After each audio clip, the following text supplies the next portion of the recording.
Yes. Danish, how important do you think this game is from you guys, competing for the league title? I think this game is very important. Actually, not this game only, but every game we play now, the games we have left. So I think every game is very important for us regarding the shield. But I think we have to play as a team, so we have to fight for every game. So I think this game is very important because this will be the first game after the gap. So I hope we play good this game. Coach, you did not have the best of Super Cup this year. How prepared the team is to take on ISL, which is again competing with you guys for the title race, and how well prepared do you think the players are after some off games? Well, knowing the fact that we are facing one of the best teams of the league, who is in let's say very good shape, well balanced. It's the only team I'd say in the last period who was playing with consistency, with a full squad, with everybody available. The Super Cup was not meant for us in the moment where we were missing many players due to injuries, some players going for the national team. So then when you miss 8 or 9 players from your starting 11 or key players, then in this kind of league, in this kind of competition, it's too much. So it was the space and time for us and some youngsters to show themselves, for the next period. Of course, after January, after that large break, we are coming back to the ISL rhythm. We know that with the remaining 10 games, we have to be strong, we have to be powerful if we want to compete and stay high up the table. I think the Tradition, like I said, it's one of the best teams of the league, and in my eyes, I said it even before the competition that they will be the title candidates. That's the team with a well-balanced squad, very good coaching staff, very good coach. So, I think it will be a struggle. It will be a big fight. Coach, we've seen that in the January window, a lot of clubs are, maybe transfer, loan, there's a lot of movements with regards to players. But in Kerala, we just have 2 replacements with regards to foreigners having serious injuries. Do you think that the team is complete right now with missing these players and without any recruitments? Well, when you come to transfers, especially in the transfer window in January, it's very difficult to plan certain things, especially when it happens that you have to deal with injuries. Like again, in the last moment in the cup game, you lose an important player like Juan Pepra, that you have to go for replacement. Then Luna is the captain, one of the key players of our team, the guy who was performing well since he arrived in ISL the last 2.5 years, who is also out till the end of the season. You have to replace him as well. If you speak about domestic market and domestic players, what I noticed that every year and every transfer window in ISL, there are less and less players because the market is small. There are no players. Most of the players, and let's say players who are performing well in ISL, they're under contracts. You cannot get them, no chance, or the prices are high for us as a club that paying those transfer fees or whatever. And then the players who are available in the market, these are mostly the swap deals. Like, getting out one of your players who is already in a rhythm and training with you, practicing with you, knowing all the things, and then maybe changing him for another player with similar quality who is not practicing with you and who is not in your rhythm. So it means that even if you make those kind of deals, you decrease the level. So there are many odd things when it comes to transfer window, but we have also the good bunch of young players who are coming as a replacement, I'd say. Many of players now that we have in our starting 11 for a while, these players were not even supposed to be in a squad of 18 or 20 players. But due to all these changes that we have to undergo during the season with injuries, surgeries, players getting out of rhythm, like starting, you remember with the Joshua Sotirio, then Ivan, Jigson, Vipin, Freddy, Luna, for a long period, then actually you have to deal with those things, get youngsters, get them playing time, develop them, making them better, and actually deal with those things. Then when it comes to transfer window, again, we want quality. So, but in a small market like ISL, sometimes if you want to fish out somebody that can help you, these players are not available. So it's quite difficult, and then we choose to keep our group of players supported by maybe good foreigners who can increase our level, and that's how we deal with them. Because I don't see the transfers just make them just to make them, because at the end, on the longer term, and it's 10 games, it's 2.5 months. Some players, they need 1 month, 2 months to get in shape, to get in the rhythm. Great example, Danish, because yesterday, I think, or 2 days ago, it was a year since he arrived. In the beginning, very difficult period to adapt, to get the things. And then later on, you see the players evolving, improving everything, and playing with the full power. So in January, it's always not easy, not difficult, because the period in 10 games that you have to deal, not even later, trying to get top level of your games, but only how you fight to get the points. Because now till the end it will be managing the games, how you can obtain points, how you can win games and stay high on the table, hoping to stay in a race for prizes and players. Coach, again a very important game with Odisha FC, and you have 2 new foreigners. Probably Justin is not new; he was with the team for a short period. But how do you think these 2 guys are prepared for this game? Well, we know Justin. Justin knows us. He was with us in pre-season since he arrived in the summer last year. He was with us in Dubai as well.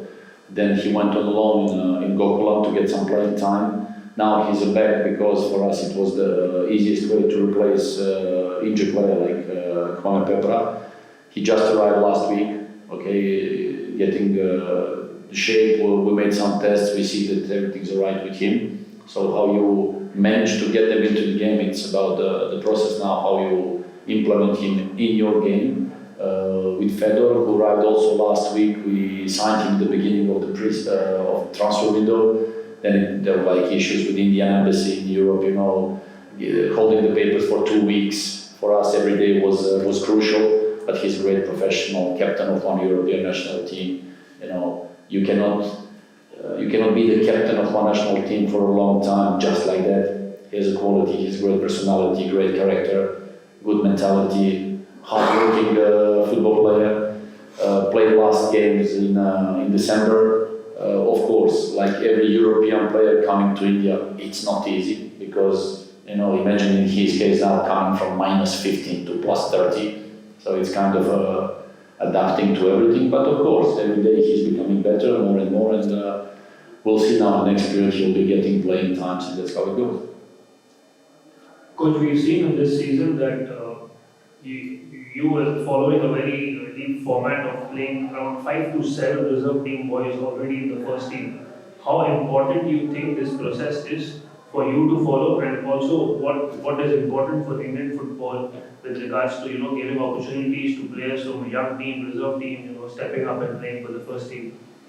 But let's say not only with us, but if every team in ISL and I-League, because if you speak about Indian football, it's ISL and I-League so far, and let's say state leagues.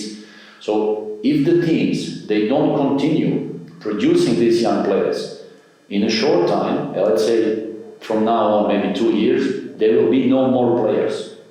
That's the fact. So then the level of ISL will decrease. Then the final destination, like we said, what will decrease even worse, it will be the national team. So then now I've seen many disappointment after the Asian Cup, like India national team didn't qualify. My personal opinion that they did really well, but the boys, they ran their socks off, they did their best, it was the kind of maximum. But then when you compete and compare yourself with other countries, then you see the evolution of many other countries compared to 4 years ago when India national team in Asian Cup beat Thailand 4-1 or lose against Emirates 2-0, or now you arrive at the moment 4 years later where you cannot score a goal where many countries they evolved and improved, and Indian national team did not. So now there is a big question mark how you achieve certain level. You have to continue producing young players. We in Kerala Blasters, we want to do that because we know that's the asset of the club, that's the asset and the essence of Indian football. If not, very soon the players they are ending up career, there will be no more players, the quality will decrease, and there will be no more, like we just said, there will be no more players in the transfer window. So then, then the players will just go around and changing 10 clubs in 10 years and there will be nothing improving. So if the clubs, they don't realize that they have to improve infrastructure, youth compartment, producing players. In Kerala Blasters, we are not afraid to give these things to the boys. 2.5 years ago, we selected with our B team, under 19s, under 17s, one good bunch of young players that they're growing up. And we are not afraid in one moment to say, boys, go and play. You have to play because one day these boys will have to come and play on the pitches of ISL if the Indian football would like to benefit. If not, if all the clubs, they don't follow that path, there will be no more players. There will be no asset for the clubs, no profit for the clubs, and at the end, who will suffer the most, like I always say, national team. And at the end, it's the senior national team. And most important thing, it's your young national team. If you don't get young national team to compete on the highest level against some young national teams in Asian Cup, then you will never have players ready to go on a senior level. So that's the process that must be followed, and it will take time. Many countries in Asia have done that in the last 20 years, starting from Japan, South Korea, going from Australia, China, like Saudi Arabia, now Qatar, many countries that, as now we from Indian national team, we cannot compete against because we just get beaten. That's the fact. So after this season, I'd say of where many people saying of disappointment with national team results, you got trashed in the Asian Cup, AFC, you got trashed in AFC, Champions League level, you got trashed with your best team in Champions League. Then it's the moment like to sit down and say, okay guys, how can we improve that these things do not happen again in next period of 2 years, 4 years, or whatever it is. And then you improve all the levels of your federation, national team, that your players later get the value, that maybe one day they will get a situation to go outside abroad to play in certain different countries, starting from Asia, maybe one day in Europe. But these things are important, and the key, not long time ago, Mr. Wenger was in India saying the same thing. It's development of young players, which will bring you the improvement, development of your youth compartment with infrastructure, and these boys with quality work and education will, let's say, rise up, increase the level of your teams, clubs, national teams, and that's what makes football better, and that's the process that many European and world countries were doing in the past 20 years. I've been witnessing that in Belgium since 2005, since 2006. I lived there. Belgium for 5-6 years was first in FIFA ranking. Why? Because of that process. So that's the only thing. All these things are already invented. You don't have to invent these things. It's there. You just have to implement those things within your federation of football, trying to improve. If not, in a short period there will be no more assets, no players to increase that quality, and that the football in India will be a problem if not. Coach, last question. When do we see Jigson Singh and Vivin Mohan coming back to the team? Jigson is with the team, so we are very sorry that he missed the Asian Cup. He was on the list. He got surgery end October of his shoulder, so everything's following the plan. He's with the team. He's ready for the game. So it could happen that we see him already tomorrow. So if not for the next period, he will be there with the team. He's important to us because last game he got injured. It was beginning of October in Mumbai game, if I recall. On the same game we lost him and Ivan, two important players. On a long term, Ivan is out till the end of the season. So glad to have these boys back. It increases the level of your training sessions, everything. He's important for the team, for the club, for national team as well. Vipin, he's still not with the team because he got this bad injury for Christmas Eve against Mumbai again. We lost many players against Mumbai this year. So he'll be back soon. He's practicing with us in Kochi. He'll be back soon with the team as well. So hope to get some of these boys back. Thank you.